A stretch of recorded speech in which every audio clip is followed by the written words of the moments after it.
Le Maroc figure parmi les pays du continent africain les plus dynamiques en ce qui concerne le secteur de l'art contemporain. Et pour nous en dire plus, Myriam Septik est directrice du magazine spécialisé Diptyque et notre invitée, elle est située à Casablanca. Merci beaucoup d'être avec nous en visio. Merci pour votre invitation. Alors, sans sa très récente annulation, il y aurait eu la Biennale de Dakar, spécialisée dans la promotion de l'art contemporain africain. Est-ce que vous pouvez nous dire quelle est la place des artistes marocains dans ces événements internationaux aussi larges? Je sais qu'il y a aussi la Biennale de Venise en ce moment. Quelle est la place des artistes marocains dans ces événements? C'est une place importante et en même temps une place à améliorer à plusieurs points de vue. Si on commence par la Biennale de Venise, à laquelle nous consacrerons un dossier important, un reportage important dans notre édition de juin et que nous avons couvert en digital. La Biennale de Venise cette année, malheureusement, nous ne disposons pas encore d'un pavillon national à l'Arsenal ni au Jardin, mais le Maroc était présent dans l'exposition centrale par le biais d'artistes importants, historiques, dont la plupart ne sont plus de ce monde. Hein. Ce sont des artistes de la période moderne, comme on l'appelle maintenant. Et donc, en fait, et d'ailleurs, une partie importante leur était consacrée. Ce sont des artistes de l'école de Casablanca, mais aussi des artistes d'une période un peu plus récente. Donc, artistes comme Lehi, Hamidi et Qassimi. Mais il y avait aussi, et ça, donc c'est une représentation d'une nature différente, une place importante accordée à une artiste contemporaine, Bouchra Khalili, qui disposait d'une pièce très importante, une installation d'écran, dans l'exposition curatoriale. Donc en fait, voilà, ça c'est une place, je dirais, de choix, même si ce n'est pas le Maroc en tant que pays qui est présent à la Biennale de Venise, mais il est présent par ses artistes. Si on prend la Biennale de Dakar, à chaque édition, de nombreux artistes sont présents. Dans les éditions précédentes, on a eu un grand mural de Balbzioui, il y a eu des photographes, il y a toujours beaucoup d'artistes marocains, ils sont très bien représentés à la Biennale de Dakar.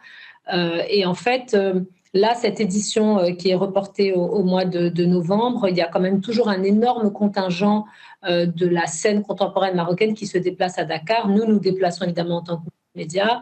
Les artistes se déplacent, les galeristes se déplacent, beaucoup de publics amateurs d'art se déplacent à Dakar. Le Maroc et le Sénégal forment un ensemble très, très fraternel et très continu dans le domaine de l'art contemporain. Est-ce qu'il y a un écosystème dynamique autour de ces artistes contemporains? Je pense sûrement à des galeries, des médias comme le vôtre, voilà tout un écosystème qui peuvent les soutenir.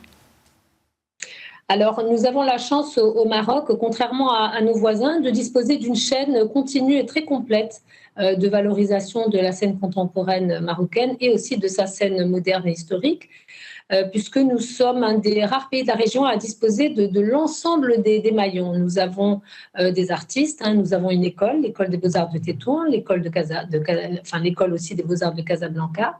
Donc, pas beaucoup d'écoles, mais des écoles importantes. Nous avons des galeries, de nombreuses galeries à Casa, Tanger, Rabat, Marrakech. Donc, toutes les villes marocaines ont des galeries qui font un travail important. Nous avons des résidences d'artistes qui sont aussi un maillon important de la chaîne. Nous avons le magazine, excusez-moi en toute modestie, mais c'est vrai que c'est important d'avoir un magazine de la qualité de Diptyque qui permet aussi de valoriser toute cette scène à l'international. Et nous avons aussi une importante offre muséale. Nous avons actuellement, depuis 2014, avec la création du musée national de Rabat, du musée d'art contemporain Mohamed VI, nous avons une fondation nationale des musées qui fonctionne comme une entité très autonome et très énergique aussi, qui s'active à revamper l'offre muséale marocaine et à essayer de conjuguer l'énergie de la scène contemporaine avec les musées.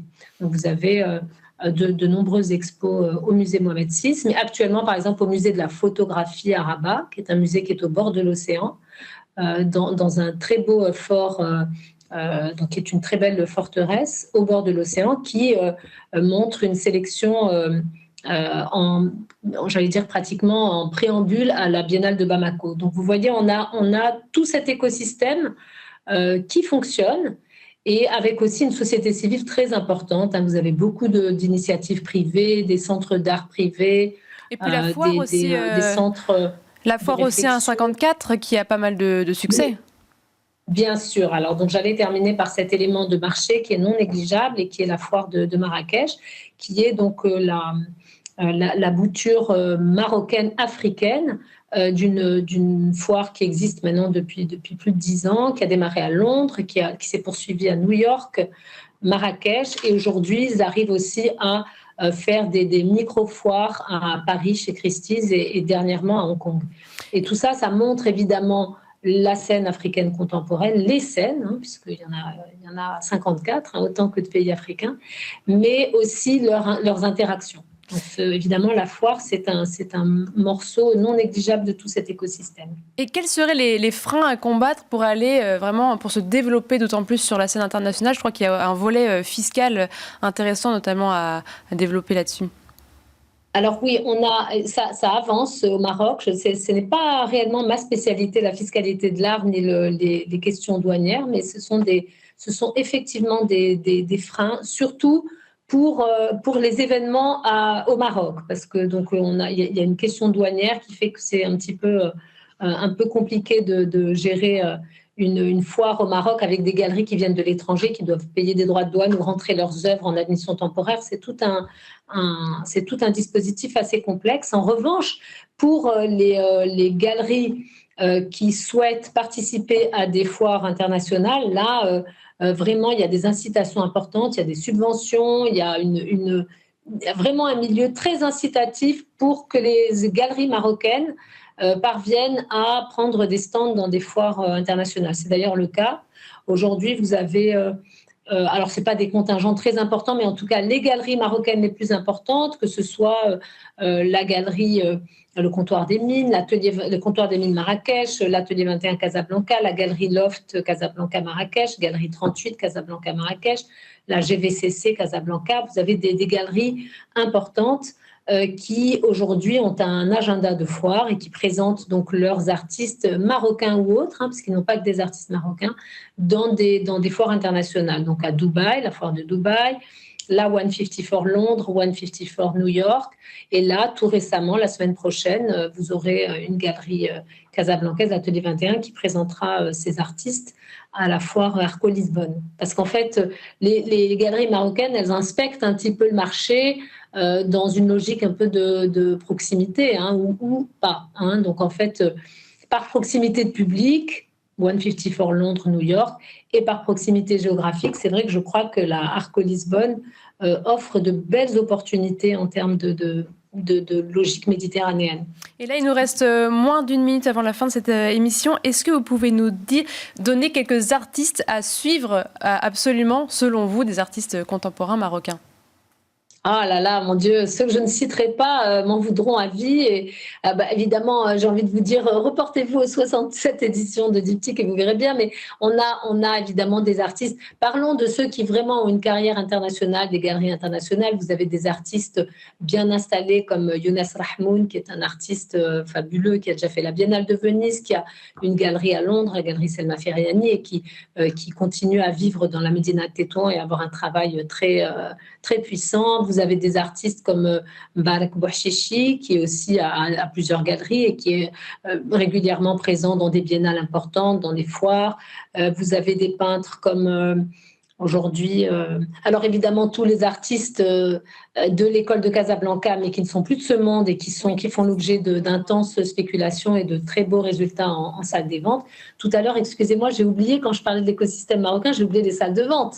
C'est très important. Alors, dans les artistes, vous avez aussi toute une scène émergente aujourd'hui que nous suivons de près. Nous allons consacrer là, par exemple, un article important à un artiste qui s'appelle Abd Samad El Muntassir et qui démarre une très belle résidence à la Villa Médicis en septembre. Donc, vous voyez, nous essayons en même temps de faire des textes et des documents importants sur des artistes installés, mais aussi d'indiquer quand un artiste est sur une pente vraiment ascendante, et par exemple un artiste comme Hicham Berrada, qui aujourd'hui est représenté par la galerie Kamel Menour, nous lui avions consacré un des premiers papiers il y a plus de 12 ans, quand il était encore vraiment au stade de ses recherches. Eh bien, merci. Donc, vous voyez, je pense Voilà.